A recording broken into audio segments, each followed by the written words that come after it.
It feels to me like this month, February, just took forever to get over with. Do you agree? Yeah. Well, really? Because you never agree with me on too many things. That's how we're starting out the podcast. Okay, let's start over. So my birthday's in February, right? Yes. And when I was a kid and in school, my birthday would always fall on teachers' convention. Oh. So we grew up out in the country, and if you wanted to have kids come over for a party, you had to have them come home with you on the bus, right? And then they would either stay overnight or their parents would come and pick them up because it's a long drive. Anyway, my birthday was always on teachers' convention, and so there would be no school, and so I wouldn't have, a party with my friends. Right. Our other sister. Same as me. My birthday was in the middle of summer. Oh, so we didn't have any school. Right. And I just had, my other family members. Right. Well, Barb was also kind of like a wild child, and so she would have some bush party somewhere for her birthday. When I was like 10? I don't think so. Dad would take you for ice cream. I really remember is that Mom used to make angel food cake. Yes. And she used to put money inside it in tin foil. Coins wrapped up in tin foil. Yeah. And that was quite a fun event. Because in those days, you could buy a lot for the quarter. Coins. Yeah. Well, yeah, you could. That was in the days when a big bag of potato chips was like 10 cents. Yes. Dad used to give me a quarter. This is when I was in grade 3. He'd give me a quarter, and I'd go down to the corner store, and I could get a can of pop and a bag of chips for a quarter, and we would share it. And the chips were like really big bags back then, not like today. You can't even find little bags today. And we digress. We do digress. I think we're being filmed. I suppose we're on. Yeah. Okay. So let's skip the nostalgia for a second and introduce ourselves to Hi, everybody. out there. Yeah. Hello. My name is Barb. And I'm Cynthia. And we're with River City Yarns in Edmonton, Alberta, Canada. We have a little local yarn shop here, and we come to you once a month on Podcast On and talk about all the things we've been up to in the month. And just a reminder, if you hear us talking about something interesting and you'd like to know more about it, we always put links to everything in the show notes, which are just below the screen that you're watching right now. Yeah. And if you're hearing things that you want to know more about, or you've got topics for us that you'd like us to talk about, send us an email. I think the best way to do that is info@rivercityyarns.com. Yeah. And Cynthia and I both get those. Yeah. We'd love to chat with you. You can do that, or you can leave a comment in the comment screen underneath, because we like to hear all the kinds of things you're thinking about as well there. Yeah. So we were just chatting a little bit about our week, some of the things that we've been up to, and then we got reminiscing. Yes. Tell me about your week. Anything interesting happen? No, just that it just seems like February took forever to get over with. I could hardly wait for it to end.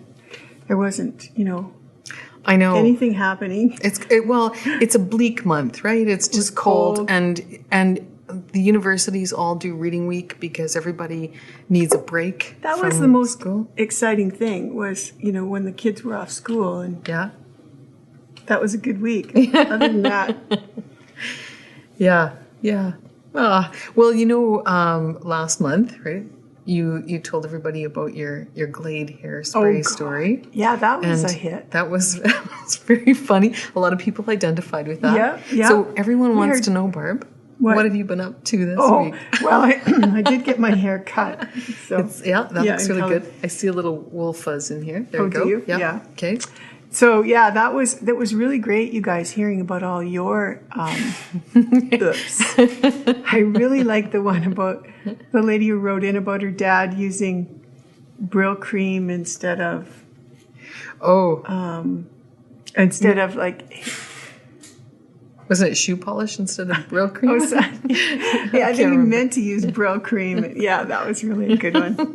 There were lots of good ones. So you're not alone in making these kinds of mistakes. We all do it, right? Yeah. I did a little research to see, if anybody else had Glade episodes. I couldn't find any online, but I did find out that S&C Johnson, I think, is the company that makes it. Okay.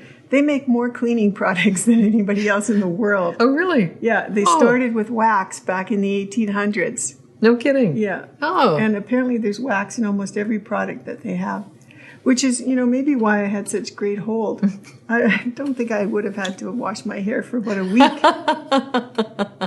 That's interesting because I heard this week on CBC that oil of Olay, oil of Olay, it's no longer called oil of Olay. It's just Olay because oil has negative connotations in today's world. So it's interesting, hey, how things change because of the times. Yeah. Well, I had to go out and buy some special face cream.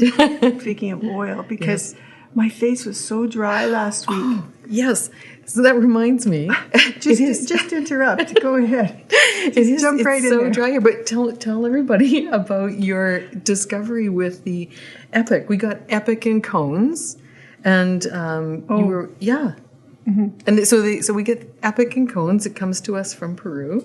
It's each cone is wrapped in an individual plastic bag. Yeah. So we took some out of the plastic bag and put it on display in our shop. And I went to grab a cone because I was making 50-gram skeins for a dye workshop that I'm having, and weighed it, and it had lost like 35 grams. I don't know where. Yeah. But the ones in the plastic weighed, significantly more. So that just happens. Yeah. It's a little bit like my skin, which was the story I was about to tell you. When I interrupted. Honestly, it was so cold here in February that I went out, and I think I got like a little bit of frostbite on my cheeks. Oh. Because my cheeks started to peel. Oh, it's just dry skin. Yeah, well, it's severe dry skin. Mm-hmm. So, so if you see these little flakes on my... I have that too on my forehead. Oh, it's just, God. Yeah. Anyways. It's like you got to exfoliate before you put any makeup on because otherwise it just accentuates the dry skin. And I did that. Yes. And it made it worse. Oh, really? Yeah, because then I had like patches. Red patches? Oh, my God. Well, you should be wearing more wool when you go outside. Yes, I should. That's right. I shoveled. You shoveled the sidewalk? I did because Meryl's got asthma so bad. When he goes out, he suffers for days. But don't you guys live in a condominium? Right, but we couldn't. They didn't come fast enough. Cleaning guys. Oh, they were busy. They were probably out on a million calls that week. Yeah, there's so much snow. So I did it ourselves. I did it ourselves. I did it. You, yourself, and I went out shoveling. Well, I'm sorry that your cheeks got cold. Yeah. Anyways, they'll get better. Once August is here, we'll finally have summer. We'll finally have some humidity. Yeah. It is quite dry here. That's for sure. Yeah. Yeah. I run a vaporizer in my room at night to keep from drying out. So if you ever buy yarn from us and you decide to weigh it, it'll weigh light. It's true. I mean, we've known that for a long time because we've done this experiment before. Well, and that's why I get the mill to make our balls of Epic 110 grams. We put 100 grams on the label, but they actually weigh 110 because by the time they sit on the shelf for a while, they dry out. Right. And they weigh, but the meterage should be the same. The meterage is actually more than what it would be if it was 100 grams at the mill. Right. Because you're getting that extra, meterage. Yeah. So this is a good point, Barb, because a lot of people come into the store and they'll say, I need 500 grams of yarn for this project. And we'll say, oh, really? Yeah, how many meters do you need? How many meters do you need? And I think we're going to talk about this a little bit later because it also depends on the fiber that you're using because meters to the fiber content can change quite a bit. That's right, yeah. Anyway, let's talk about works in progress. Okay. Do you have any works in progress right now? I don't. Okay. No, I just finished off a couple things. I finished off this one. So it was a finishing week for you. Yeah. Okay, so we'll talk about this in a second. Okay. I wanted to show you this. Oh, this is your work in progress? Well, this is mine and Pat's. Oh, okay. Our friend Pat is one of our sample knitters. This is the back. Oh, this is Geneva. And this is the front. And it's in our new colorway. And here, let's move this checker game. Would you throw this in the garbage? Sore loser. Now that's the inside. Oh, okay. Yeah, so flip it around. So this is the public side. It's a reverse stockinette. And if you hold it up a little bit more, down at the bottom is the cable detail. That's the trademark of this particular project. Beautiful. So this is Geneva in our new medium blue. Yeah, and I love the fact that she's got the reverse stockinette on the outside. Right, because then the cables at the bottom really pop. Yeah. And it's a really pretty look in this yarn. Isn't it? You know, this yarn has some marling sort of to it. It's got different colors in it. Yeah. And it almost looks like a little bit of a hand paint. Yeah, it's a heathered really yarn, nice. I think. Hey, Yeah. And so Pat did the front and back, and then I'm going to seam Sew it it together? and finish it. Oh, yeah. nice. Yeah. So I'm very excited about beautiful. that. And this is the front, and it's got a scoop neck as well. Yeah. Right, so we've got two neckline versions on that pattern, right? Yep. Yeah. So this is A the V scoop neck and a round neck. Yeah. So that's Oh, my that's going to be beautiful. Is this one going to be for you? yes. Although Pat said to me, it looks really big. She said, and I said, Yeah. that's to get over my hips. So it's still a bit damp because I blocked it last night or washed it last night, that's laid really flat to dry, beautiful. and then I'll seam it up. So Geneva's coming out soon. It'll be out. It'll be out. It's out when this podcast airs. Geneva is out, and that reminds me of another exciting development we have to share, Barb. Okay. We have recently put all of our patterns. All of our patterns are available on our website, but they weren't available electronically until now. So now when you come to our online store, if you want to pick up an electronic version of any of our patterns, you can select that as your option, and you can do a digital download. Nice. And I'm really happy with that because when people would place an order for pickup in store, or if they placed an order for just a pattern, then they have to pay shipping because, that's the way our online store works. But now you can just order the pattern and you've got it in your inbox. And you could travel with it and print it out numerous times. Yeah, that's great. I like to look at patterns on my tablet because it's a little bit bigger, but it's handy, right? You can have like 5 or 6 or 50 patterns on your tablet, and wherever you go, it's like you've got your bookshelf right there with you. And last month we introduced the thrummed mittens and hat. That Thrummish. was really popular. Yeah. Great timing too. if you're out shoveling snow. Yeah, you need a pair of Thrummish mittens. I love knitting those. They were so fast. It's kind of a nice quick knit. Well, in the store, when we're showing people thrumming stuff, we always have them put their hand inside the mitten. And so this one just feels so much nicer. I mean, it's merino inside, but because it's smooth on the inside, it feels really good. Yeah. So, yeah, that's been very popular. I think each one of the thrums takes you like a minute or two to make. Yes. And there must be like 50 in each mitten. If you're making or more. If you're making traditional thrown mittens, yeah. So this was a great idea. Thanks, Kate Atherley, for coming up with this. It was great. Yeah, we're having lots of fun with that one. And I like the word thrummish. Yes. It's, it's really easy to find on Ravelry. For one thing, if you type in thrum in Ravelry, you'll come up with hundreds of patterns. But thrummish, there's only one. So. And what about Fiona's Geneva? It has a hat and mitt combo too, It does, yes. And I What's the think probably status? by the time we air this podcast, we might have those out as well. But if we don't, stay tuned because they'll be out shortly. That's the ones with the mittens where, we were arguing about which was the front and which was the back. Yeah. Yeah. I actually had a customer support my view on that last week. I bet you were soliciting for that. She probably said, listen, I'll give you 10% Thank you, off Sandy. if you agree with me. That's not a popularity contest. It was unsolicited. So do you have any finished objects you want to talk about? Yeah, I've got my shawl. Oh. Yeah, I've been working on the Ella Wayne. Right. This is the one that you talked about last month. Right. This is the one that was done by Mrs. Marple. We were talking about it for using a gradient set. Yeah. Did I not bring it? Oh, here it is. I'm still kind of weaving in my ends. All right. So But, it's almost all finished. blocked. Wow. So you block it before you weave in the ends. I do. Yeah. Yeah. That's gorgeous, Barb. So this was done with an Eden gradient pack. I think last time when we talked about this one, I might have said Adam and Eve because we had got in the Adam and Eve gradient packs. Yep. But no, I used an Eden gradient pack because I had a little bit of purple left over from my sweater that I did the 4-day knit along. Right. This was Jewel. Yes. And I just love purple and green together. There's something about the combo that's so pretty. So you could kind of see how the first gradient pack, it kind of, there was my first skein, my second, my third started here and went down. And then I changed it and did a fourth one. The fifth one I didn't use. I still have it.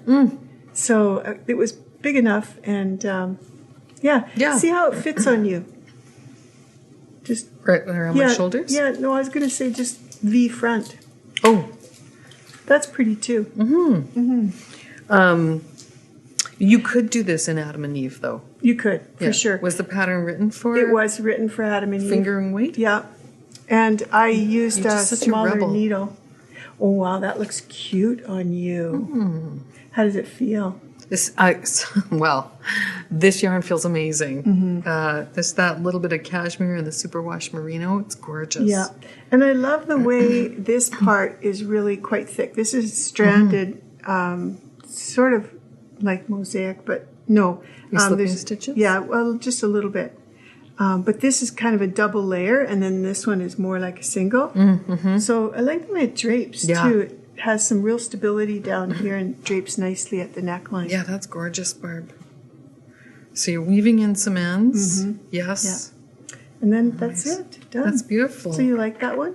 It's gorgeous. I agree with you. Purple and green are really good to that. And you know, I always think I can't wear green, like this yellowy green or yellow or orange or red. But if you mix it with another color or you wear it as an accessory, I think you can get away with that, right? Well, I wanted to give that to you.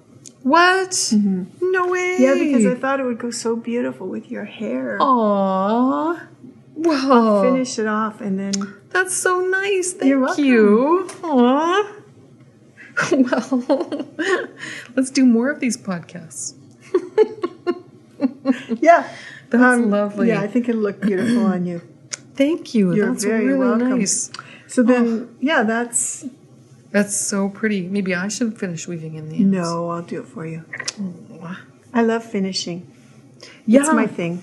I didn't think I did, but then I finished this. Because again, Pat knit the base of this one. This one is Rutherford. Yeah. So I'm calling it my finished object, even though it's so Pat did cute. Yeah, so all the Argyle diamonds are duplicate stitched on this one. You don't have to. You can do it in Tarsha. Excuse me. But I asked Pat to knit the pieces, front and the back for me, and then I did the duplicate stitching, which I kind of find quite relaxing. It's like paint by number. You just or embroidery. It's just it can be very relaxing. And then I picked up and did the neckline and the arm or the armholes. It's really nice to finish, I find, because you get to test out the yarn. You get to see what it looks like. We make these decisions about what we're going to do it in right off the top, and there are a few pieces that we don't show you. What? Because maybe we might have made a wrong yarn choice, or but it is really nice to be able to make a good choice and then do the finishing. Yeah.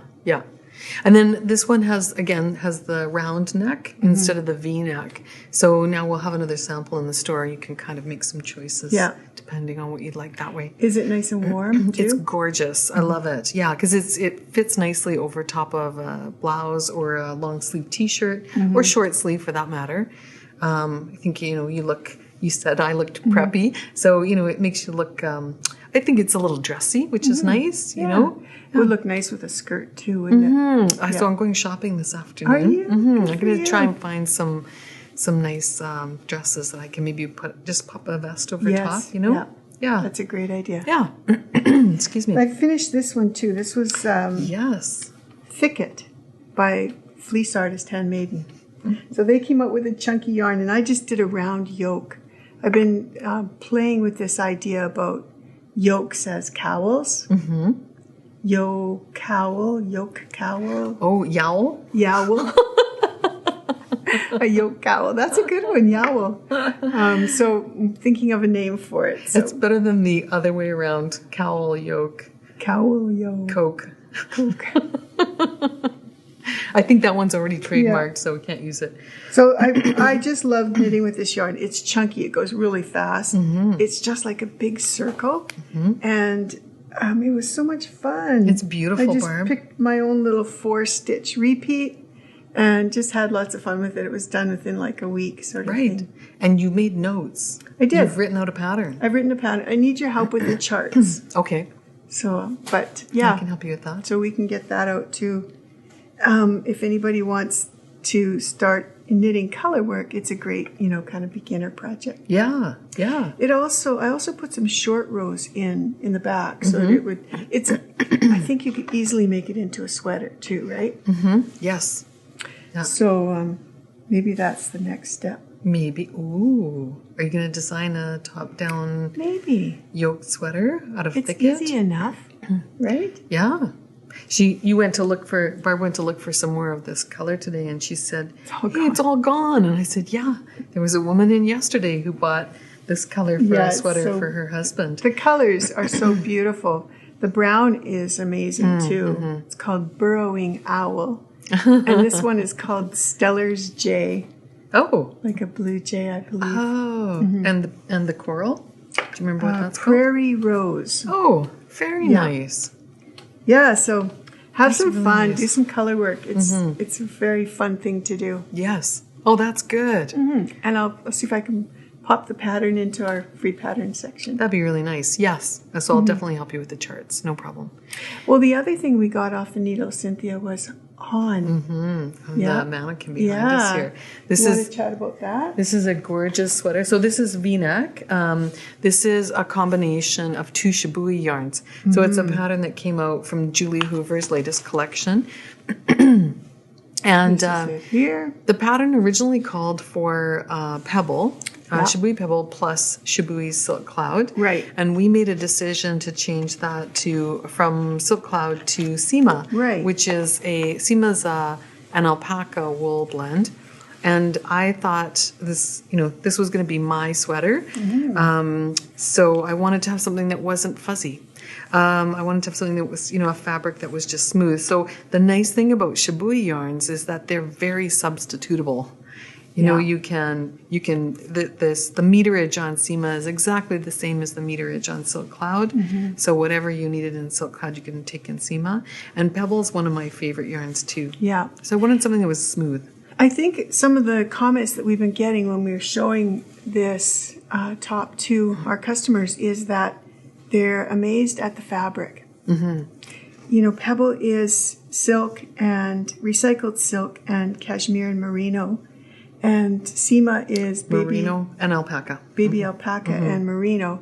And so when you combine those, you get this fabric that's got such beautiful drape. Mm-hmm. And yet it's thick too. It's substantial. Yeah. It's got a really nice weight to it. Well, I think that's it. I think the alpaca gives it that kind of weight. And then because you're combining the 2 fibers, you're getting a more dense fabric. Mm-hmm. So it's going to be super warm. And I'd love to see it in the Silk Cloud too. Yes. To see what it looks like. I feel that it would have, less, I don't think you'd see the stitch pattern quite as well. Not in this color, perhaps, right? But if you did it in a lighter color, I think you might still see it. Yeah. With the halo from the Silk Cloud, I'm just thinking that would kind of cover up. Yeah. The design, so if you look at this white one on the cover, which is done in Silk Cloud, you can see that grass stitch. So I think it's the lightness of the color that might and I think the silk helps reflect the light too. Sure, yeah. But it's going to be a fun one to wear. Yes. And I'm really glad. Have you tried it on yet? I have tried it on. And? Yeah. Do you like it? Well, I need to go and get yes. I love it. Fits beautifully. But I need to go and get a few more like blousey kind of things to wear underneath it. So that's my mission today. Would you wear it just by itself? You could, although I think for me the V-neck's a little deep. Oh. We made it. It's a little made it a little larger so it can fit our plus size people, including me. But yeah, I think the V-neck's a little deep. But maybe with a camisole underneath, that would be okay. So if you were going to knit it again, we could make that V a little less deep, right? Yeah, but again, you know, I know the models on the front are wearing it without anything underneath. But I think maybe for me, I might just always want to have like a little tank underneath. It looks too that they've got that neckline pulled back a little bit. Could be because the front's short. Yeah. Yeah. You know, when you put it on a model, you want to make the garment look really good, and so you might do some alterations or tweaking to it. Yeah. Yeah. We'll watch for that and see what kind of comments we get. But it would be it'd be lovely with something underneath it too. Yeah, I think, you know, if you wanted to wear it in the summertime, because again, it's not so much wool, right? My combination just has a little bit of wool in it. If you did the silk cloud combination, you have no wool at all. Anyway, so you could wear it as a summertime garment.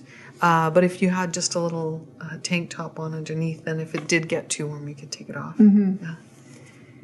Nice. Anyway, it's beautiful. Julie Hoover does such nice work. Doesn't she? Our friend Wendy, who knit this one, does beautiful work as well. So we're really, really lucky to have these lovely test knitters in our lives who do such good work for us. Yeah. The other thing that is really special about this top is the neckline. Yes. It's got a really pretty neckline, sort of ribbing with a rolled edge. Yes. I don't know if you can see it. Yeah, so you do a few rows of ribbing and then you do a few rows of stockinette so it curls over and it just makes a really nice trim on it. Yeah. Yeah. You know when something's been designed by someone who's a designer, right? Yeah. Get those little details that are so nice. That's right. And someone with fashion sense too, right? Yes. Yeah. Yes.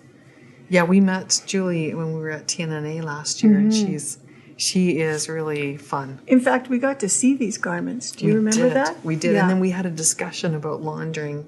Yes. Right. Eucalan versus woolite, right? Yes. Yeah. So that was really informative as well. So we took a really quick break. Yes. And you changed? And I changed. I put on Han. I love it. I think now we should just go back to school. Don't you think? Yeah. I think we're just like we just need a little skirts and like knee-high stockings and oh, not that school.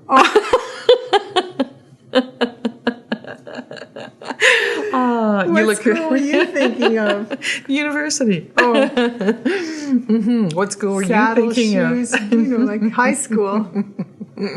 We could do that first. We could. And my face is going to get all red. Yeah, now. Now I'm blushing. Now she's blushing. Anyway, you look really good in that sweater. Oh, thank you. I love it. It just feels so amazing. Doesn't it? I love the fabric. See, now, doesn't it look really good with a blouse under it? Yeah. I think so. Yeah. What do you think? You look fabulous, darling.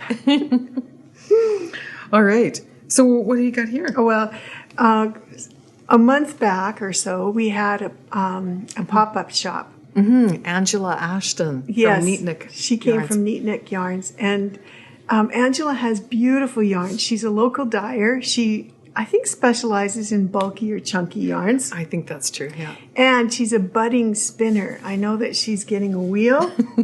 And she did some hand spun that as soon as I saw, I went, oh my God, I have to have those. So I picked up like 4 bundles of her hand spun.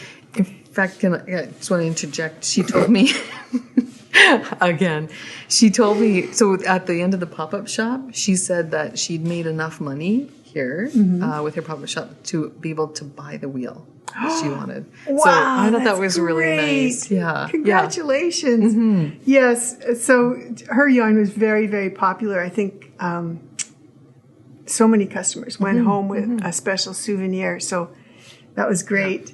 And when I saw this, Cynthia, I thought this had to be a cowl for you. I know. This I is love your day. cowls. Yeah. It is my So day. this was I just whipped this up, but her hand spun was so pretty. Yes. Had so many different shades in it. And then you had the perfect buttons for it, right? Yes. Yeah. Yes, because we were talking about, knitting a cowl. Do you knit it in the round? Do you knit it flat? And we decided, right? We talked about it and we decided that the yarn was too pretty to do anything, just rib it. Just something plain and ribbed. And then, there we go. And then put A few buttons put on some it. buttons on it just to give it some. And you can, there. Yeah. Just kind of have it pop out of your coat. Yeah, and the ribs just kind of look like little welts in there. Do you think? Yeah. Yeah. It's cute. Thank you. Oh, yeah, now we need more snow, Barb.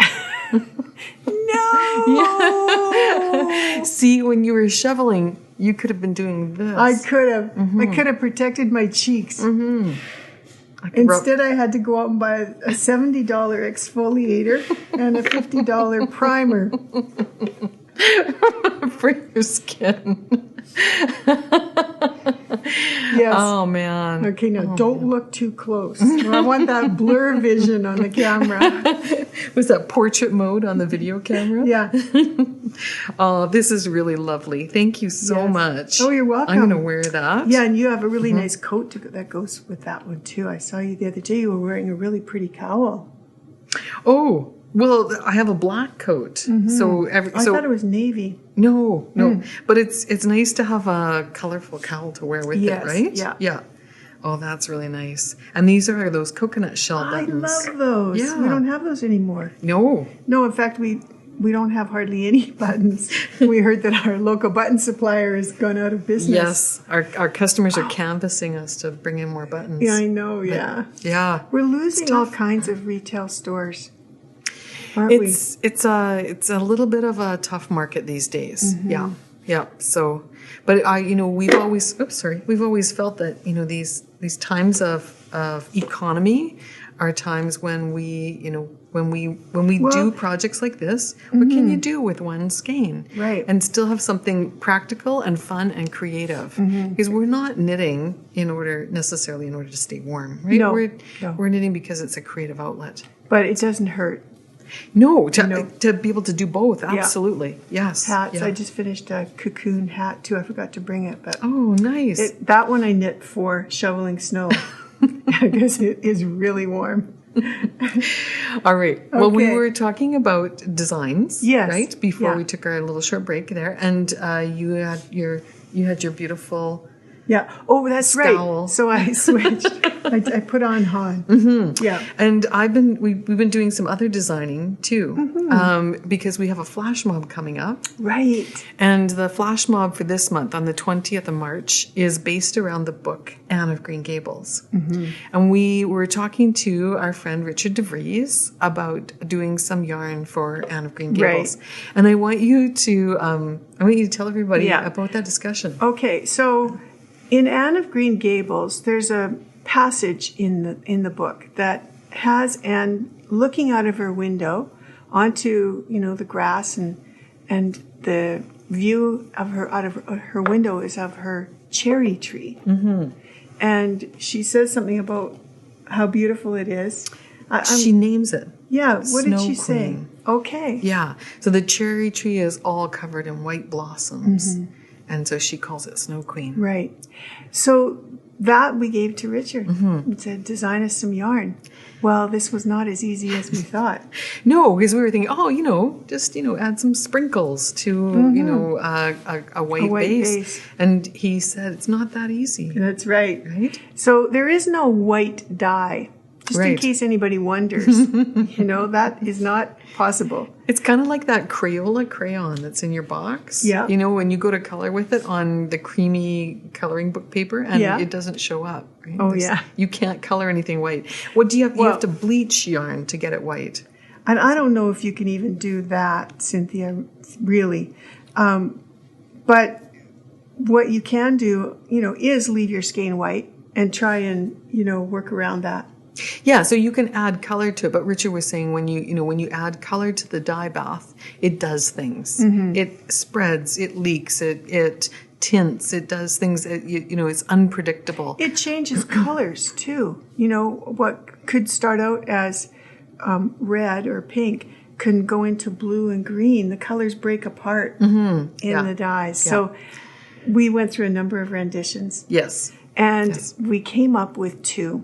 We wanted something to represent the snowy kind of cherry blossom tree, maybe even a cherry blossom tree that transitions into a little later stage with bright or with pink tones to it.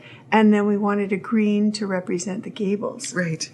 And while Richard was working on this, Cynthia was designing a pattern. Yeah, we were sharing pictures over text messaging.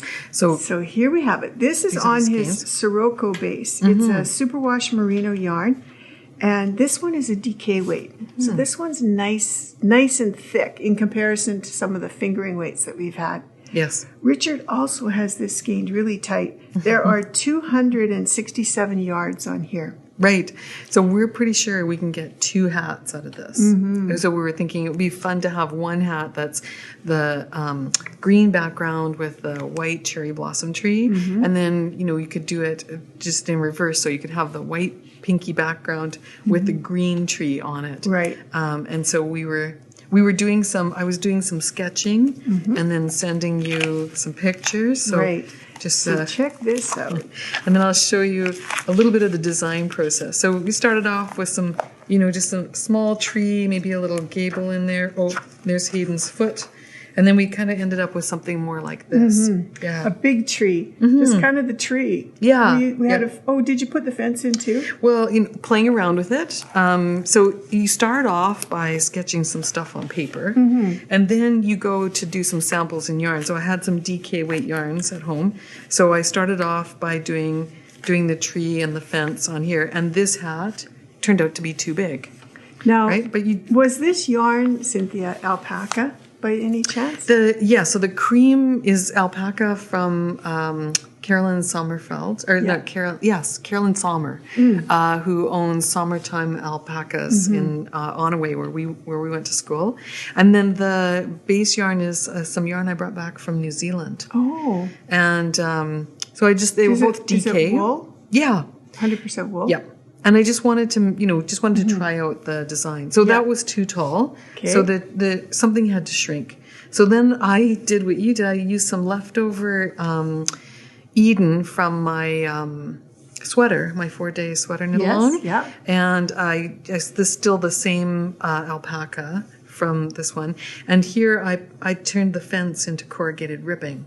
Oh, cool. And so I thought that way everything comes down a little bit. Now this hat, and then I played around with the fence. The color work can be turned into a stitch that pulls in a bit because of the ribbing. Yes. So you get a little tighter bottom. Yeah. That's brilliant. And then there were 3 trees around here, so I had to figure out something to do with 3s for the top of the hat. For the crown. So this is still a prototype because you got to work things out. So I didn't like the way that fence was, and this one's I think the tree's just a little too big and too wide. So I've got it all figured out now. Okay. And I started last night. And I started the real prototype here with the actual yarn. So we've got the fence going here. Oh my God. And I'm making that a little bit taller, and the fence posts are a little, in between are not mixed up. And are you going to have 2 trees or 3? There will be 4 trees on this one. 4 trees. Yeah. So I've made the trees a little bit smaller, and that way, you get more of the background in there, and it'll just make the division for the top easier, a little nicer. Yeah. So the tree is not quite as wide as it was before. Yeah. Wow. So we'll have another one of these. I'll have a couple of these ready for Flash Mob Day on the 20th. Nice. But I have to say, working with this yarn is so nice, Barb. Well, we haven't had Sirocco before. It's a new one for us. And I was so dying to try it. It has a really nice twist to it, doesn't it? It's got a gorgeous twist on it, and it knits up like butter. So how do you think the color work's going to show up? Like the colorwork's going to pop amazing. It's going to be nicer. So this one is the plain white, right? It's going to be nicer because it's going to have some of those shades. Here you can see it wound up. Yes. It's going to have some of those subtle shades of pink. There's a little touch of brown in here, all on that beautiful cream base. So, look at the speckles too. Yeah. You know, I think Richard did an amazing job in capturing white in this. You know, here's an entire section of creamy white with just black and speckles that ended up turning brown. Yeah, and there's a subtle shade of tinting in here that is kind of that blacky brown. And then when you flip it over or go to this side of the skein, where you've got the pink bleeding into the cream here, then you've got that subtle shade of pink with the cream. Yeah, almost a yellow tone. Every skein is going to be slightly different because they're all hand dyed. And they're all, the amount of pink and the amount of speckling is going to be different in each one. But Look the at overall this, effect is just there's gorgeous. There's a tiny little bit of copper in there. Yeah, and it's probably from the brown dye. Yeah. I know, it's amazing. So I'm really... Thank you, Richard. I absolutely love the way the green and the pink go together. Yes. And I think that it's going to make the whole sort of picture on the hat look a lot more three-dimensional crisp, because of those additional colors in there. So I love the idea of offering out a DK weight. Yeah. For Anna Green Gables. You know, it's not so much, and this more is Canadian. Yeah.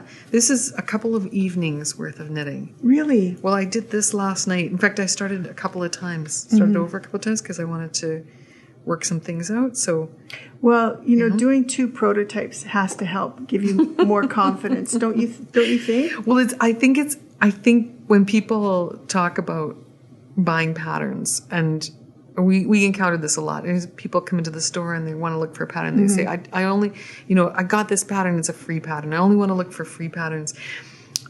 Sometimes the price that you pay is so worth it because when we work with designers, they're knitting swatches, they're knitting prototypes, there's photography and typesetting and, all that kind of stuff involved. The dyer is dyeing this custom colorway specifically for that. Yeah. So, we'll offer up this pattern free with the purchase of the yarn. Yeah. But, likely we'll put it on later as a paid pattern. Yes. And the other thing I wanted to say about this was it's tough designing a pattern for a particular yarn. Like, you've gone through an alpaca wool version, a merino version, and now we're testing the Sirocco one. So when pattern designers tell you, I used this yarn, it's so great if you can use that yarn. We're going to talk a little bit about substituting yarns, but I think the pattern, when you look at it online, looks a certain way because they've used that yarn. Yeah, certainly. I think there's some places where you don't have a choice but to substitute because you may not be able to get that yarn anymore. Yeah. But trying to get as close to the fiber content as you can. If you want it to look that way is kind of important. And the twist. Right? There's a number of things that we're going to chat with you about later. But if you want this and you want to try the Snow Queen What do you mean if you want this? You definitely want this.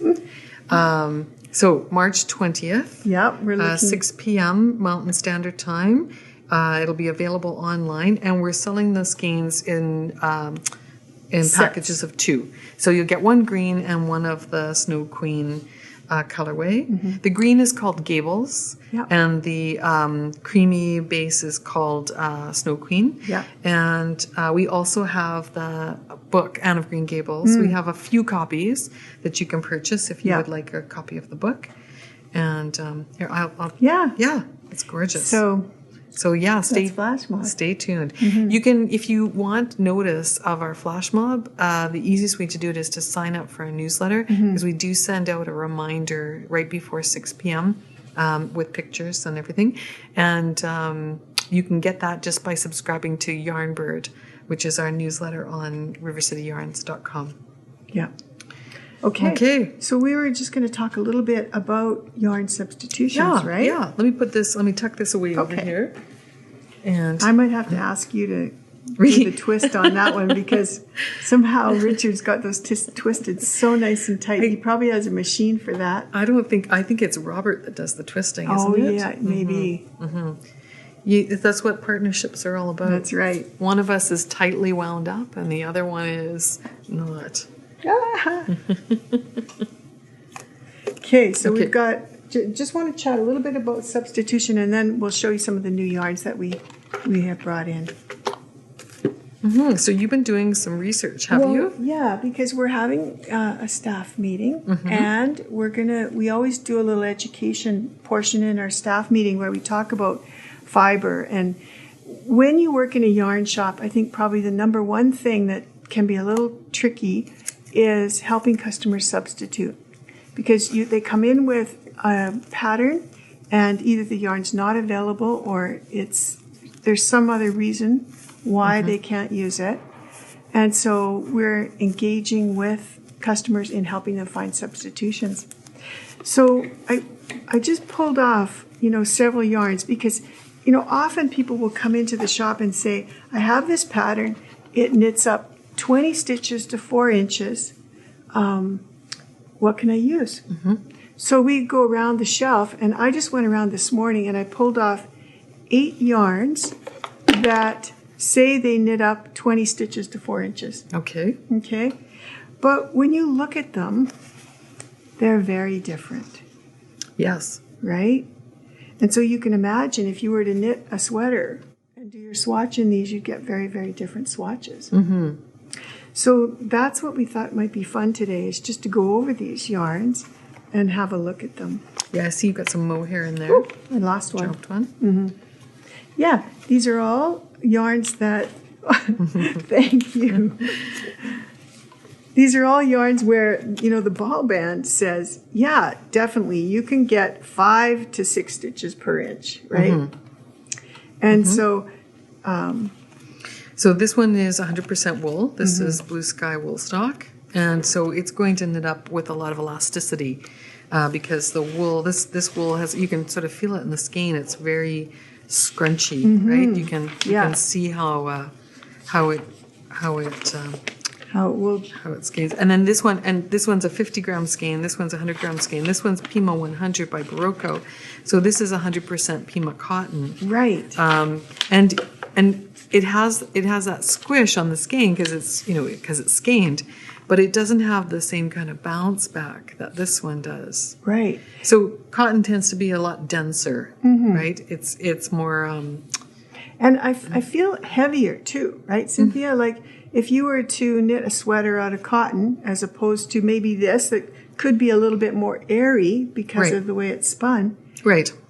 So this is a 50-gram skein and this is a 100-gram skein. Right. But if you took 200-gram skeins and you said, I'm going to make a sweater out of, I'm going to use 500 grams to make my sweater, 600 grams or whatever, you might end up with a lot more wool left over than you would with the cotton. Right. Now, if you were going by meterage, if you said, I need 1,400 meters to do a sweater, you might need to get more... You might not need to get your cotton sweater would weigh more than your wool sweater because generally speaking, you're going to get fewer meters to 100 grams because it's heavier. There's this wonderful website, Mason-Dixon Knitting, where one of their writers, Jill Moreno, she does an article on substituting yarns. And if you haven't had a chance to go there, it's a wonderful resource for all sorts of, how to do this, how to do that. But she actually gave the weights of these sweaters when she did them. She said, this one's going to weigh like 1.6 pounds, and this one's going to weigh 1.4. Right. And so you can kind of get the sense of what Cynthia was talking about. The actual weights of the fibers are different. Plus, your sweater made out of cotton will not be as warm as the sweater that's made out of wool because cotton, both cotton and wool will wick moisture away from your body, but the wool will insulate it more. And so you're going to stay warmer with wool than you will with cotton, which is kind of why we, use cotton in the summertime a lot. And linen. To stay cool. Yeah. This one's a cotton linen blend, and it's got more of a thick and thin kind of appearance. Right. So this is going to give real texture to any sort of fabric that you make. Yeah. And it's got a real crispness to it too. Because of the linen. Because of the linen. So again, depending on what you want to make, if you're looking for a, winter woolen, this isn't going to do it. Right. Right? Right. Or if you want something that you can, block out on a fat day and then wash it and have it shrink back on a skinny day. This is the yarn for you? This is not the yarn for you. Yeah. You need your wool, This one's going to stay put when you knit it into fabric. If you stretch this one out, it's not gonna come back. Yeah. There's no elasticity to it. Right. Yeah. And then you've got Julie Aslin Lezu Decay here, and this one has some silk in it. This is merino and silk. And so the silk gives it this beautiful shine. Some softness. That's the other thing, right? When you swatch these, it gives you a sense of what the garment's going to look like. Yes. Right? Because, cotton, linen has its own look. Silk has its own look. It has a lot of shine. And so that's, I think, another important consideration you need to make is what do you want it to look like? Right. And then, keep that one in your hand for a second, Okay. because we were also talking earlier about woolen spun and worsted spun. Right. And so when you feel this yarn or this one here, these are both worsted spun. The mill takes all the fibers and puts them parallel, aligns them like when you brush your hair, and then spins them. And so the fibers running parallel are denser, so they're going to be heavier. You're going to get less meterage in the skein, and they're going to feel softer and smoother. So the worsted spun yarns are what are used in most garments because if you want a wool suit, you want it to be smooth. But the worsted spun yarns, the fibers are taken, they're jumbled up, and so some may be laying this way, and some are laying this way. And when you pull them together to spin them, you get a lot of air trapped inside. Yes. So you get a really lightweight yarn, light in the sense that it still could be a bulky yarn, but it's light in that when you pick it up, your 100 grams gets you a lot of meterage. Right. Because you've got all this air trapped in there. Which is really nice, too, if you want a sweater that doesn't weigh, 2.5 pounds. You can... And is warm. Because all that air is insulating. So the beauty of a worsted woolen spun yarn is that you can make a sweater that's light to wear. It's not so heavy, but it's just super warm. Right. So you can wear it and never get cold. So that the whole weight thing, I think, is an important consideration. Absolutely. Yeah. And then, what you want when you finish. Some people complain that woolen spun yarns feel a little scratchier. And that's because the fibers haven't been all, combed and put parallel. But I'm finding personally that part of the scratchiness is related to the dryness of our climate and the dryness of my skin. So before I put my sweater on next to my skin, I make sure I put a good coating of lotion on. Yeah, that you're well lubed. Yeah, because it's my skin that is dry that is causing me to be itchy. Now, that's not for everybody. That's just me. Yeah. And then you got this one. Yeah, because this has the same gauge, right? Right, now technically this is a lace weight yarn. This is Shibui Silk Cloud. But because it's mohair, you can knit it at a really big gauge. Yeah. Look at that. Yeah. But you're going to get a fabric that's very opaque. See-through with a halo, very light and lofty. Maybe not perfect for the sweater pattern that you've come in with. Not if you don't want a sheer sweater. Yeah. But sometimes it's kind of nice to have something like that where you could again put over like a tank top, or you could double strand this, and it's going to be very drapey and light as a cloud. You'll feel like you're wearing a little bit of cloud fiber. Yeah. And we will often blend with this yarn too, add it to another one because often it won't change the gauge that much. It'll just add some silkiness and a halo. Or it might bulk up the gauge. If you're working with a DK and you need a worsted or an Aran, adding a strand of a lace weight yarn, whether that's mohair or Seema or Juniper Moon Findlay, those yarns can bulk up your gauge just a little bit.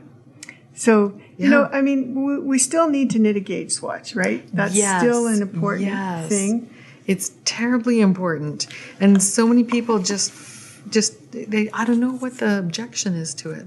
We didn't talk about this one too. This one has a little bit of alpaca in it. Well, 50%. Right. Barocco Ultra Alpaca. Right. So this is the idea of blending that elasticity of the wool and the soft and silky fiber of the alpaca to create a blend that's going to give you something that will be super warm, right?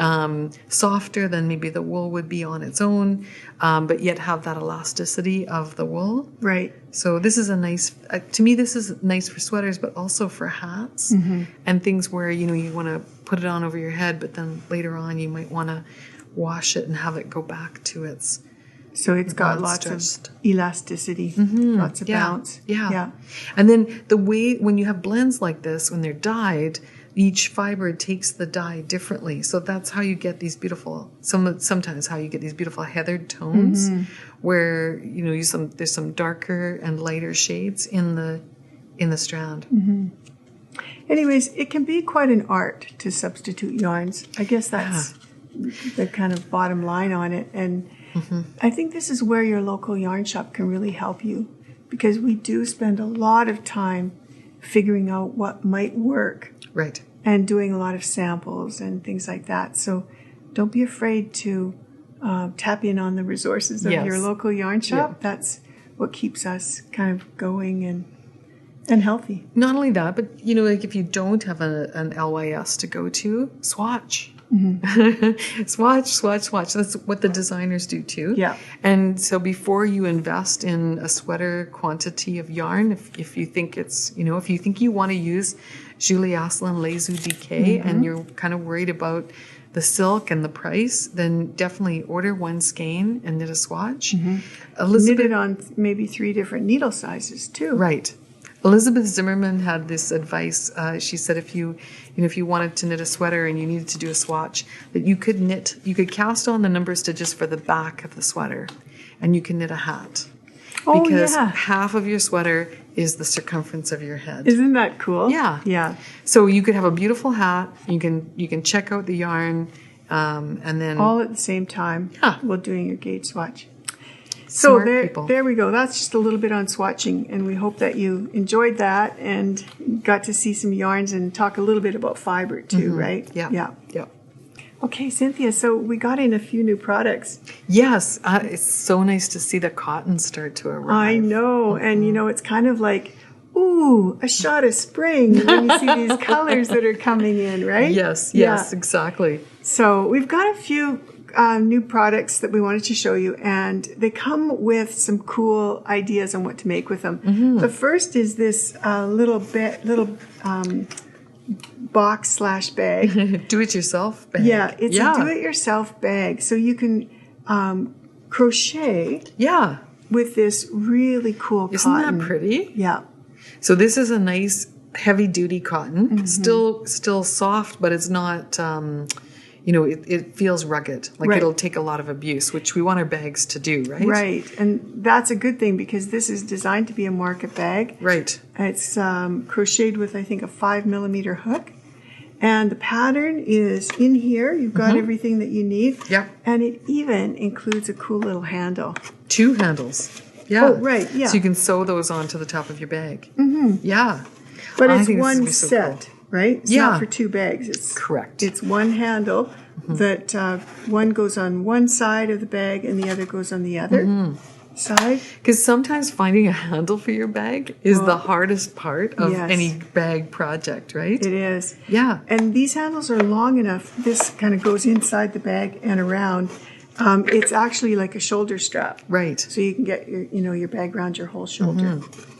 So it comes with a 5.5mm crochet hook and the pattern instructions for crocheting your own bag. But, you know, if you wanted to knit this, you could certainly do that too. Sure. If you wanted to use a different pattern, you could as well. It's just kind of nice to have everything in one kit. Yeah. Yeah. There's 275 grams on that ball. It's heavy. So there's a lot of yarn there, 9 ounces.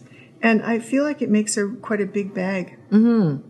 They're using a mesh stitch. Those of you who are crocheters for this bag, and so it just makes the colors line up really nicely. So very easy project. Yeah. Lots of fun. Great time to do this. Yes. And this is from Katya. We like Katya. They're a Spanish company, and they come out with really cool things that are fun to make. Yes. This next project is what they call fair cotton. And this cotton is an organic cotton. It's GOTS certified. It's got all the great things about fair trade and organically produced, feel-good products to the environment. This does feel really nice. Yeah. Yeah. Made in Italy. 100% organic cotton. And look at those colors. Yeah. So look at this white in here. I know. So what Katya did was they came up with a pattern. This is just one. There's many.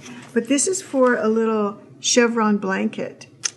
So it's mostly white. Starts off with white, Well, I think. no, actually, Cynthia. Right here. See there? I know. You start down here, though. Okay. You start at the colored end. Okay. And you work your way up. And then when you get to white, you just keep going. And when you're done, you're done. Okay. It makes a blanket that's about 27 inches wide by about 39 long. It's a nice size for a crib blanket. Yeah. Yeah. Or a lot of people are making them bigger. You can take two balls that are the same, start from the outside, go to the inside, and then on your second ball, start in the inside, go to the outside, and make a blanket with stripes on either end. And you can also make it wider. The stripes will be a little bit narrower because of the width of the blanket, but that's another cool look. That's really cool. And they come in some really nice colors. So there's a few that are pretty much gender neutral. If you're looking for a baby blanket and you want to pass it on, you can pick out different colors of this yarn. It's very nice. I love that. We have the taupe background and we have the white. Those are gorgeous. Yeah. I like the big balls too. Well, yeah, so that's all you need. One ball for a blanket? Wow. Yeah. Okay. I think these are really fun too. So many people now have car seats. Like you have to have a car seat, and it's nice to be able to tuck something around the baby when they're in the car seat, or just put on the floor. Right? If you want to put your little one down, but you don't want to put them on the bare floor. Yeah, because just to put a little blanket down. Definitely. I might have to do these, even though there are no babies. I think this would just be nice to have, even just to tuck in the car and Oh, and then you brought out this. Yeah. Okay. So we have had this yarn before. It's called Cumulus. I don't know. We got to describe how this feels. Yes. Because it's this is so soft. It's like, when you used to pull the cotton out of the pill bottle. Yeah. That's right. This is called Israeli Mako cotton. And it's a type of cotton, the way that it's spun has created just a really soft edge to it. You know what I mean? It's like a chainette. So it's very, again, it's a really light, it's not lightweight, but it's lightweight. Airy. Because it's a chainette yarn, which also makes it easier to crochet. Right. And there's 250 yards on just like one a ball. Little kitten. So soft. So this would also make a gorgeous blanket. In fact, we had somebody the other day just took two. Because you have 500 yards when you have two of these. Right. And the great thing about it is that we also have solids in this. So we have solids that are the colors of this gray, this silver, this taupe. And so you can do the same thing. You could do a chevron bottom and then put gray or something in the middle. Carry on with it. Or you could, there's some great patterns that Juniper Moon has come out with. That's gorgeous. Isn't this pretty? Yeah. So this is a big shawl. I think it takes... It almost looks like brioche. I know. It takes 2 balls of one color and 2 of the other. Okay. But it's shadow knitting, Cynthia. Oh. So you're mixing two colorways, and you're getting the effect of the transition when you change the colors. Yeah. Or when you see it at a different angle. When you see it at an angle. Right. Oh, wow, that's really nice. Isn't that a neat pattern? It's a nice big wrap. So again, it would be really nice to take with you to the beach because it's light and yet it's warming if you're, if it gets a little cold, a little chilly. The colors are super. They're beautiful and they're all gradient. So they're just fading one color into the next, which is gorgeous. Ah, so much fun. So much fun. It's time, and we love wool, and we will wear wool right until June. but it's also nice to get some cotton. For that 1 month of summer that we have. I think, too, yarns that are so soft like this are just a treat on your hands. Yes. Right? Yes, that's true. Yeah. So, and we have a few people who have those terrible wool allergies, so they're always looking for something new in a cotton, and so this is really nice to have. Well, that's gorgeous. Do you want to put that up as well? Yeah. Okay. So, the last thing that we wanted to share with you is we got restocked on a notion that we think everybody needs. Indispensable. Yes. We were getting these distributed by one of our Canadian distributors, and for some reason they couldn't bring them in anymore. Oh, so you found someone else? Well, I went directly to Israel. Because we were all crying when we were selling the last ones. These are the best blocking wires ever, you guys. So I just bit the bullet and paid all the shipping. Oh, wow. And just brought some in because these are the best blocking wires ever. These are so thin. One of the reasons why they're so cool is because they fit in this small little tin container. So you can put it in your luggage. Mine came in a plastic sort of bag with a handle. Oh. That was the first reiteration of them. Okay. But I really love the little can because for shipping, it makes it so easy to ship these. And then, like you say, they're super thin, so they're very easy to thread into your project when you go to block it. Okay, now I'm going to give this back to you to unfurl. Because the last You're time, afraid? I'm afraid. The last time I did it, I nearly lost an eye. Wait, I need to put on my safety glasses. It's not that bad. It's not that bad. It is too. No, it's fine. It's fine. Look, see, it's all good. So the crazy thing about this, not the crazy thing about this, is that this wire has no memory. So when you take it out of its curve, it's completely straight. So you can bend it, and you can wind it up into a coil. I'm scared. She's so nervous. Scared. And when you take it out, it is completely straight. So when you're blocking something, if you want to put a curve in it, you can. And then when you take the wire out, it's straight again. The thing that I like about it that's so much is that with my traditional straight blocking wires, it kills my back. Yes. I'm bending over a table and, trying to put that wire through. Whereas with this one, you can block right on your lap. Yes. You can take the end. It's so flexible and just feed it through with your project in your lap. Yep. If you need, say you're doing something with a real, heavy fabric, maybe it's a bulky, you can run 2 wires through. These kits come with different lengths of wires. So this is a long one. This is the 70-inch. So imagine the top of your shawl. This will get it all. Right? If you're doing a worsted weight one, you can run 2 through. Yep.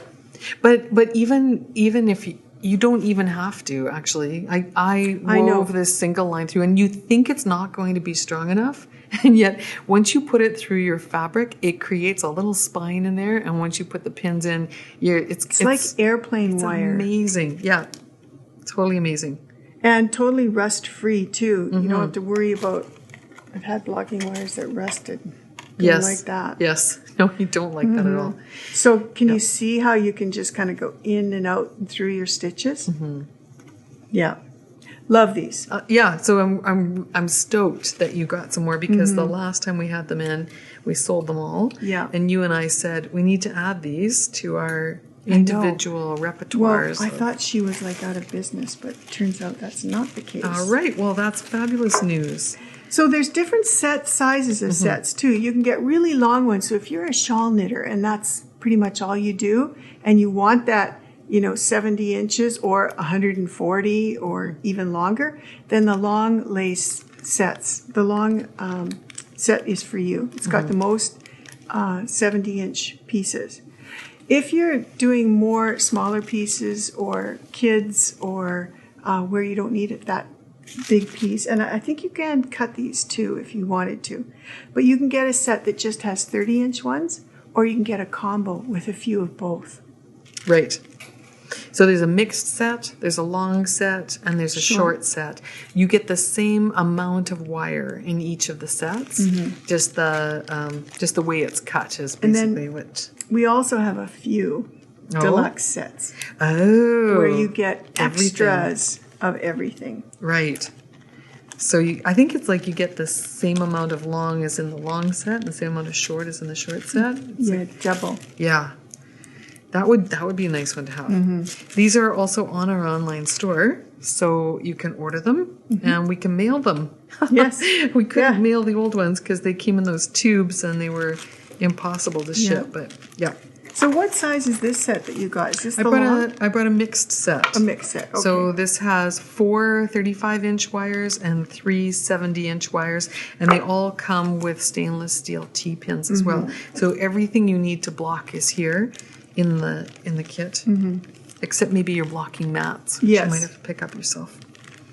So one of these has 2 wires, 2 sets, so that goes in there. Okay. There we go. All right, so Cynthia, I think that's it. I think that's all we have to chat about. Well, we do want to remind people about the Knit for Fun retreat that's coming up with Ann Budd. That's right. So that's going to be in August. We wrote the dates down. Oh, right over there. August 27th to the 30th are the dates of the Knit for Fun retreat. But there is an all-day intensive workshop that you can take if you're part of the Knit for Fun retreat. Right, and come in a day early. Before. And then they've put together a whole bunch of excursions for after the event. So Barb and I think you should definitely come for a full week. 10 days. Take in everything. And make it your summer holiday. Everything that Edmonton has to offer in August, which is really nice weather, a beautiful river valley, Fringe Festival still. Have you been on the vernacular?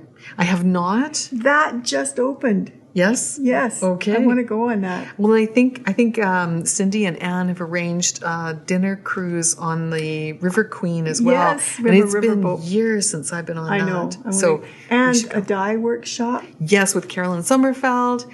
Okay. I heard that they're also going out to a winery. Oh. Yeah. Okay. So there's some really good stuff. We need to be in on that. Yeah. And the guests that are coming. So besides Ann Budd, we have Shirley Scott coming. She is the co-author of the Saltwater Mittens series. Yeah. So Saltwater Mittens, Saltwater Classics, and coming soon, Saltwater Gifts. She's a Canadian. She's living in Newfoundland. She is hilarious. So stay tuned. We keep watching because we've got a little interview with Shirley coming up. We're also expecting Zandy Peters, who is She's my hero. I love Zandy. Her claim to fame is stacked stitches. So if you recall Fox Paws, that was one that was really popular, but she's got beautiful designs. And then Olga Jazzy. She's sort of known for 3-dimensional knitting, and she's got some beautiful sweaters too. Yes. You look her up on Ravelry. Yeah. It's well worth a little bit of investigation, and then sign up for the retreat because it's going to be amazing. Yes. Yeah. Sign up now. There's a special rate. The rate goes up. Early bird. Yeah, a little bit later on. And you guys, if anybody is in Alberta, you got to come to this because we traveled to Chicago to see Zandy Peters. So you're saving on airfare and American exchange and in your hotels. The pricing is still in American, but go to Anne's website. Anne's taking care of all of that for us. And she will, I think a little later on, she's coming out with a commuter rate too. So if you want to stay at home, if you live in Edmonton and you want to stay at home, although why would you? You could pretend this is a staycation. we do have some people who do that. We ourselves try to do that too. Stay at the hotel, and then you don't have to worry about who's making supper. You can just let the family fend for themselves. Yeah. It's good for them. They need that experience. Treat yourself. Yeah. It's wonderful. And the whole idea about learning and educating yourself on something that's really special to you, knitting and is a wonderful treat. We're working on putting together a spectacular marketplace at the hotel. So we've got a bigger space. We're inviting back all of our friends from last year and maybe a couple more new additions. And it's going to be really awesome. Yes. So, and it's going to be open to the public. We have a special private session for the Knit for Fun attendees. You get some private shopping one evening, but then the next day it's going to be open to the public. Great. So it should be very lots exciting. of fun. Yeah. So stay tuned. We're going to have an interview with Shirley Scott coming up, and she is a pistol. So you want to watch that. All right. See you, everybody. Thanks for watching. Bye-bye. Comment, visit the show notes, subscribe. Yeah, take us over 5,000 viewers. Yeah. Right? Yeah. So Shirley, this is my sister Barb. Yeah. Hi, Shirley. I feel like I know you because I think I knit some of your mittens back in 1985. Oh, like the old days. In the old days. Yeah. I had a newsletter, for 20 years nearly. Well, that's how we operated back then, right? Yes, and someone had to subscribe and send a check, and you had to advertise in a magazine, and it was slow, but people loved to have something to read. Yes. And now everything's online nowadays. Yeah, I know. Well, congratulations to you for keeping up. I'm just like, please, dear Lord, do we have to live much longer? Oh, no. I don't mind the knitting, but really. Well, there are days when technology gets to me, too. But I think, for all of us in stores, anyways, the internet has been such a boon for us because people terrific, really. Yeah, they're knitting and crocheting and developing community that they wouldn't have otherwise been able to do. Absolutely.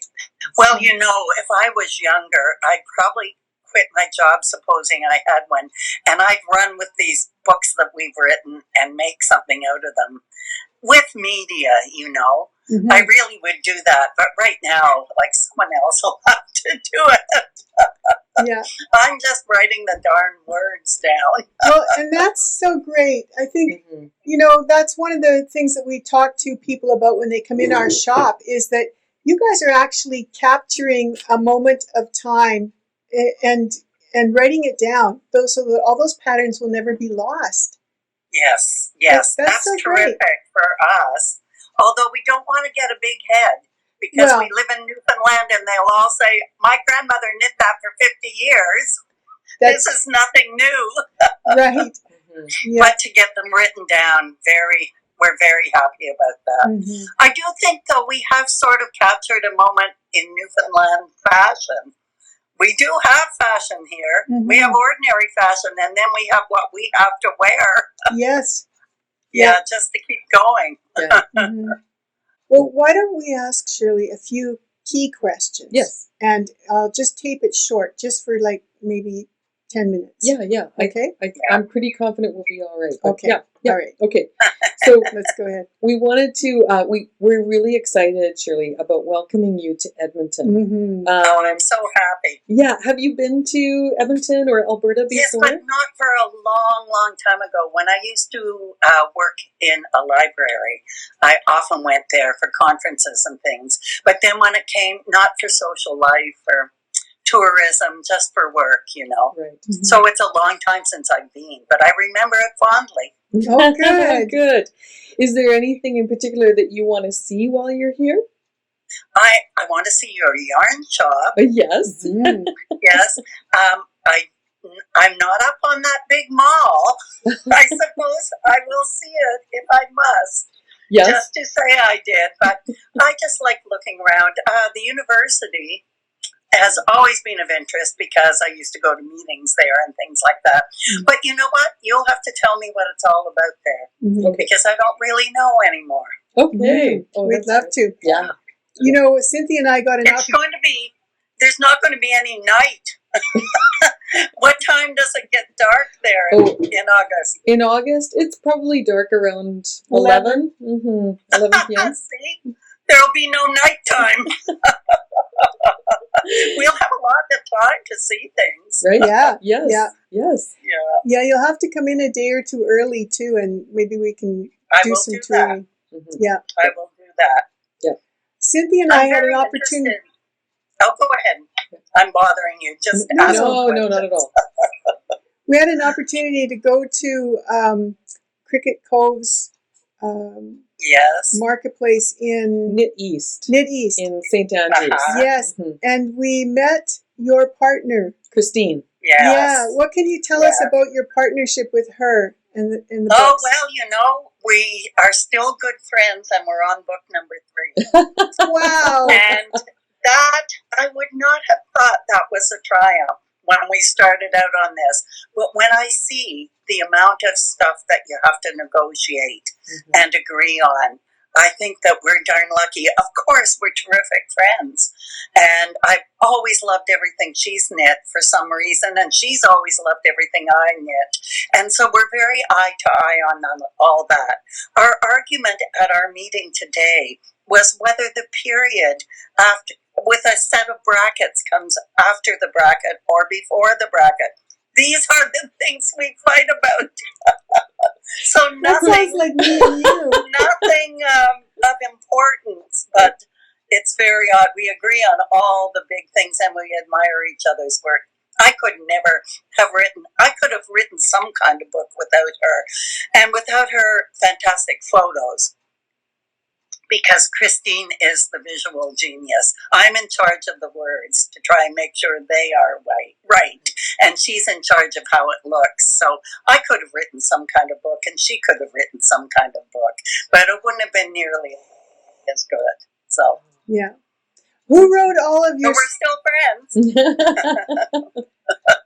What about all the stories? You have such cool stories. In particular, I'm thinking the first book. It was just enchanting. I took it Yes. home and spent the entire evening on the couch reading it.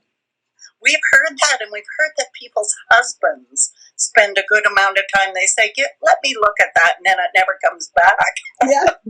And, well, I do a lot of reading because I'm a come from away. I don't belong here, although I've lived here for 13 years, so I'm only learning things. And Christine, of course, is born and raised here, and she's Newfoundland through and through. So she will know things that you'd never read anywhere. But I'm the one that digs things up out of the printed word and puts it in that context and the historical context, I think. Yeah. As I've always been interested in the history of what we do. Mm-hmm. Actually, Newfoundlanders did not know they had a knitting history until we really started writing these books. Right. Yeah. It was just what they did. Right. They did not know that it was special. Right. Mm-hmm. So when you come to Edmonton for the Knit Yes. for Fun retreat, you're teaching 3 classes. Yes. Yes. Can you tell us a little bit about, what have we got here? Rec House Wristers. Yes. Well, we have a place here in Newfoundland called Rec House. And it's called that because the winds are so bad and so strong that they have, in the days when we had a railway, they would blow the trains off the tracks. Wow. And today we still have Rec House wind warnings when no transport truck is allowed out on the highways. Because it will go up to 200 kilometers an hour on some stretches of the road. Wow. So Rec House is an actual place. The wristers are kind of a half a Newfoundland mitten. No top to it, no fingers, no thumbs.